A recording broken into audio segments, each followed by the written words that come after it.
যে আজকে বেরিয়েছি অনেক দিন পর, হাজব্যান্ডের পরপর ডিউটি থাকায় তো আজকে এই অষ্টমীর দিনকে বেরিয়েছি ঠাকুর দেখতে। তো দেখো এইখানে ঠাকুর দেখতে বেরিয়েছি, এইটা হচ্ছে ব্রিজ, দেখতেই পাচ্ছ। তো ওয়েদারটা বেশ ভালো এখনও রয়েছে, তবে এই ওয়েদারে কোনো ভরসা নেই। মেঘের অবস্থা দেখতে পেয়েছো, একদম কালো হয়ে রয়েছে, কখন যে বৃষ্টি নামে বোঝাই যায় না।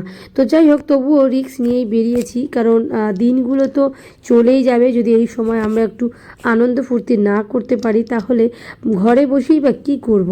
তো চলো সেই জন্যেই বেরিয়ে পড়েছি। তো দেখো এখন টোল ট্যাক্সের কাছে চলে এসেছি অলরেডি। তো আমি, আমার বর আর মেয়ে তিনজনেই হচ্ছে পথের সঙ্গী। তো দেখো এখানে আমরা বেরিয়ে পড়েছি। আর আমরা যে কলকাতার দিকে যাওয়ার কথা আর কি ভাবছিলাম, প্রথমে ভাবিনি, প্রথমে ভাবছিলাম লোকাল এরিয়ায় ঘুরবো, মানে আমার বরই বলল লোকাল এরিয়ায় ঘুরবো, যেহেতু ওয়েদারটা একটু ঠিকঠাক লাগছিল না। কিন্তু তারপরেও হঠাৎ কি মন গেল, ও বললো যে না, চলো কলকাতার দিকেই যাই, যদি সেরকম কিছু দেখতে পাই তখন না হয় দেখা যাবে কি পরিস্থিতি। তো সেই জন্য চলো ভগবানের নাম করেই যাচ্ছি আর ভগবানকে দেখতেই যাচ্ছি। তো চলো ওভারঅল সব যাই। তো দেখো এখন আমরা কিন্তু সেকেন্ড ব্রিজে চলে এসেছি। আর এইটা একদম তোমাদের সাথে একটা ছোট্ট ইনসিডেন্ট শেয়ার করি, সেটা হচ্ছে এই ব্রিজের এখান দিয়ে যখনই আমরা যাই, মানে বিয়ের পর থেকে বরের সঙ্গে বাইকে করে যখনই আমি যাই, তো দুধারেই গঙ্গা আছে, তোমরা সবাই জানো। তো সেই মা গঙ্গাকে আমি প্রণাম করি, এবং শুধু আমি একাই প্রণাম করি না, এটা হচ্ছে আমার বর যেহেতু বাইকে হ্যান্ডেল ধরে থাকে, তো সেক্ষেত্রে বর তো আর দুহাত জোর করে প্রণাম করতে পারে না। তো আমি পেছনে বসে প্রণাম তো নিজেও করি এবং বরকেও তার গলার কাছে এবং মাথার কাছে ঠেকিয়ে প্রণাম করিয়ে দিই। তো দেখো এইটা আমার অনেক দিনের পুরনো অভ্যাস এবং এটা আমি প্রতিবারই মেনে চলি। তো দেখো এই সমস্ত করতে করতে দেখো আমার মাথার হেলমেটের যে স্ট্র্যাপটা ছিল, মানে যেটা দিয়ে আটকায় ক্লিপটা, সেটা ছিঁড়ে গেছে। তো এখন কি করা যায়, এখন যতক্ষণ না কলকাতায় পৌঁছচ্ছি ততক্ষণ কিন্তু আমি হেলমেটটা পরতে পারছি না।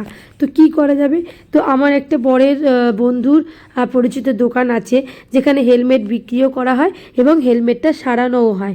তো সেই দোকানেই আপাতত যাব। আর সেই যাওয়ার আগে যতক্ষণ যাওয়া না হচ্ছে ততক্ষণ কিন্তু আমার মাথাটা এরকম খোলাই রয়েছে। আর সত্যি কথা বলতে আমি কলকাতায় ঠাকুর দেখতেই বলো বা সারা বছর যখনই যাই, আমি কিন্তু অলওয়েজ হেলমেট পরেই যাই। কারণ দেখো এটা নিজের সেফটির জন্য। বর পুলিশে চাকরি করে বা কলকাতা পুলিশে চাকরি করে, সেটা যেরকম একটা ইম্পর্টেন্ট ব্যাপার, সেরকম অন্যকে যদি সে বিনা হেলমেটের জন্য কেস দিতে পারে, তো তার ওয়াইফ হয়ে আমি যদি সেটা নিয়মটাকে লঙ্ঘন করি, তো সেটা কিন্তু ঠিক দেখায় না। তো আমি এটা সব সময়ই মেনে চলি। আর দেখতে পাচ্ছ রাস্তাঘাটেও কিন্তু বেশ আজকে মানে একটা উত্তেজনা রয়েছে, সবাই বাইকে ঘুরতে যাচ্ছে।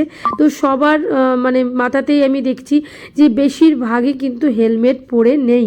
কিন্তু সেটা আমার দেখে লাভ নেই, কারণ দেখো যারা নিজেরা মানে নিজেদের কর্তব্য, নিজেদের মানে মানে কোনটা ভালো কোনটা ঠিক বা কোনটা সেইটা যদি মাথা না ঘামায়, তাদেরকে পরের লোক বলে কতটা তুমি ঠিক করতে পারবে না ঠিক করতে। তো দেখতেই পাচ্ছ চারিদিকে লাইটিং রয়েছে, সুন্দর একটা পরিবেশের মধ্যে দিয়েই রয়েছি। তবে আমি যেটা মনে করি, সমস্ত আনন্দ ফুর্তি তো তখনই হবে না যখন আমাদের শরীর সুস্থ থাকবে, আমরা সুস্থ থাকবো, আমাদের পরিবারের মানুষজন সুস্থ থাকবে। আর এই সুস্থতা কামনা করলে শুধু যে নিজেরই ভালো লাগে তা না, অপরজনকেও ভালো রাখা যায়, একটা শিক্ষা দেওয়া যায়। কিন্তু সেটা কিছু মানুষ রয়েছে যারা একদম বোঝে না। তো দেখতে পাচ্ছ আমরা অনেকটা দূরেই কিন্তু চলে এসেছি। আর